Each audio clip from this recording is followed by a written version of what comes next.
역사상 가장 강력한데 미국은 왜 전쟁에서 지는가? 1990년 1월 17일 밤 이라크 바그다드 상공. 어둠 속에서 가오리처럼 생긴 기묘한 비행기가 모습을 드러냈다.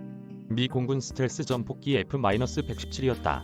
이라크군 레이더에 탐지되지 않은 채 나타난 F-117에서 떨어진 폭탄은 바그다드의 통신센터에 명중했다. 1차 걸프전의 시작을 알리는 사막의 폭풍 작전 개시를 알리는 공격이었다. 2003년 3월 20일 미군과 영국군은 바그다드로 진격을 개시, 이라크 전쟁에 돌입했다. 1차 걸프전 목표가 쿠웨이트 해방이었다면 이라크 전쟁은 사담 후세인 제거를 노렸다. 미국은 1차 걸프전에서 승리, 자신들의 목표를 달성했다. 하지만 사담 후세인보다 훨씬 빈약한 군사력을 지닌 아프간 탈레반과 이라크 무장세력은 굴복시키지 못했다. 군사 초강대국이라 불리는 미국의 굴욕적인 결과다. 정치와 전략의 차이가 결과를 바꿨다. 흔히 전쟁에서 승리하려면 무기나 훈련 수준 등이 중요하다고 생각한다. 하지만 정말로 중요한 요소는 정치와 전략이다. 국가를 이끄는 정치 지도자들은 군대가 싸워야 하는 올바른 대의명분을 제공해야 한다. 군대의 사기를 높이고 국가의 역량을 결집하며 국제사회의 비판을 피하면서 외교적 공감대를 형성하기 위해서다. 국가적 차원의 전쟁 목표와 전략도 정치 지도자들의 몫이다. 문민정부가 설정한 전략과 전쟁 목표를 군대가 군사적 측면에서 구현하는 것이 민주주의 국가의 전쟁 체제다. 1차 걸프전에서는 이 같은 점이 명확했다. 노먼 슈워츠코프 당시 미 중부사령관은 백악관으로부터 전쟁 지침을 받았다. 쿠웨이트 해방 걸프 지역을 위협하는 이라크 전략와의 대량살 쌍무기 능력 제거였다. 이라크의 정권 교체나 이라크군 무장해제 등은 포함되지 않았다. 실제로 미군은 쿠웨이트와 이라크 남부의 이라크군 선멸에 주력했을 뿐 바그다드 진격은 실행하지 않았다. 전쟁 목표가 제한된 상태에서 이라크의 침공을 받은 동맹국을 해방한다는 명분까지 갖춰진 최적의 환경이 조성된 셈이다. 이 같은 측면에서 이라크, 아프간 전쟁은 실패한 전쟁이었다. 대량살 쌍무기 능력 제거를 앞세워 개시한 이라크 전쟁에서 미군은 사담 후세인을 제거하는 데 성공했다. 하지만 후세인이 보유했을 것으로 추정되는 대량살 쌍무기는 이라크에 존재하지 않았고 테러 조직과 후세인 정권의 연계도 없었던 것으로 드러났다. 전쟁의 대의명분은 치명적 타격을 입었다. 이후에 등장한 또 다른 명분은 미국이 주도하는 세계에서 독재적 권위주의를 제거, 민주주의를 정착한다는 것이었다. 사실상의 국가 재건으로 아프간에도 적용됐다. 하지만 한국 등 민주화가 이뤄진 국가는 미국의 개입이 아닌 국민의 자체적인 노력으로 민주주의 정부가 들어섰다는 점을 간과했다. 독일과 일본은 제2차 세계대전을 겪기 전에 민주주의를 경험한 덕분에 패전 후 민주주의를 거부감 없이 받아들였다. 그런 전례를 무시한 채 미군을 앞세워 서구식 민주주의를 제대로 체험하지 못한 이라크와 아프간의 민주주의를 이식한다는 것은 현실성이 떨어지는 일이었다. 그럼에도 미국은 사담 후세인을 제거하고 미군을 집으로 돌려보내면 이라크인들이 민주주의 정부를 만들 것이라고 생각했다. 근거 없는 환상이었다. 미군은 이라크에 계속 머물게 됐고 전사자와 전쟁 비용은 눈덩이처럼 불어났다. 아프간에서는 불분명한 전략 문제가 겹쳤다. 9.11 테러를 일으킨 오사마 빈 라덴과 알카에다 제거, 아프간 재건이 겹쳤다. 대테러전과 국가 재건이라는 과제를 동시에 떠안았지만 전력이 제한적이었던 미군은 어느 한쪽에 역량을 집중하기가 쉽지 않았다.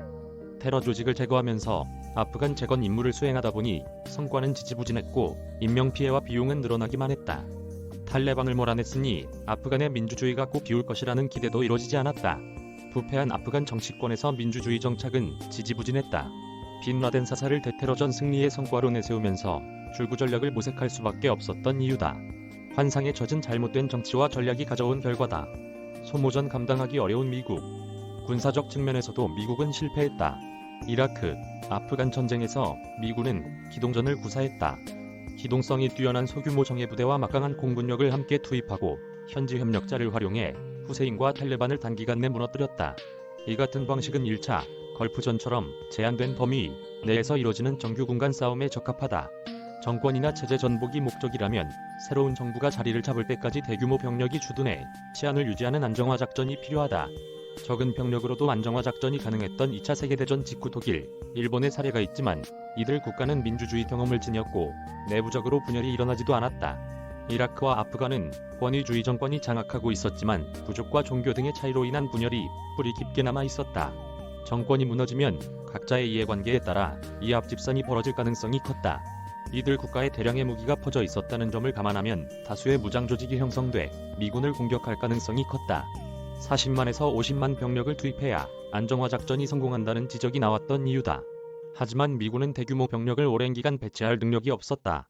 1. 2차 세계대전과 베트남 전쟁에서는 징병제를 통해 대규모 병력을 유지할 수 있었다. 하지만 1973년 모병제로 전환한 직후부터는 베트남 전쟁 당시처럼 50만 대군을 전장에 오랜 기간 투입하는 것이 어려워졌다. 군대의 인건비 비중이 높은 모병제를 적용하면 군 조직 규모는 줄어든다. 이에 따른 전투력 저하를 막기 위해 첨단 무기 비중을 높이게 된다. 이는 정격전에 따른 충격과 공포 방식이다. 적전쟁 지도부나 주력 부대를 괴멸하는 데 적합하지만 안정화 작전에는 적합하지 않다. 특히 전쟁 지도부 선멸. 종전 공식이 통하던 독일이나 일본과 달리 미국과 문화가 다른 이라크, 아프간에서는 안정화 작전에서의 문제점이 더욱 두드러졌다. 이를 해결하기 위해 모병제 하에서 병력을 늘리면 군비는 급속히 늘어난다. 미국의 경제를 악화시킨다. 징병제 전환은 정치적 희생을 각오해야 한다. 전체 병력 증강이 이뤄지지 않은 상황에서 미군 장병들은 전장에 자주 순환 배치됐다. 이라크, 아프간 정부군이 제 역할을 하지 못하는 상황에서 전장에 자주 투입된 미군 장병들은 정신적, 육체적으로 피폐해졌지만 미국이 바라던 안정화는 이뤄지지 않았다. 돈과 병력, 시간을 소모하고도 얻은 것은 없었다. 손절이 불가피했던 이유다.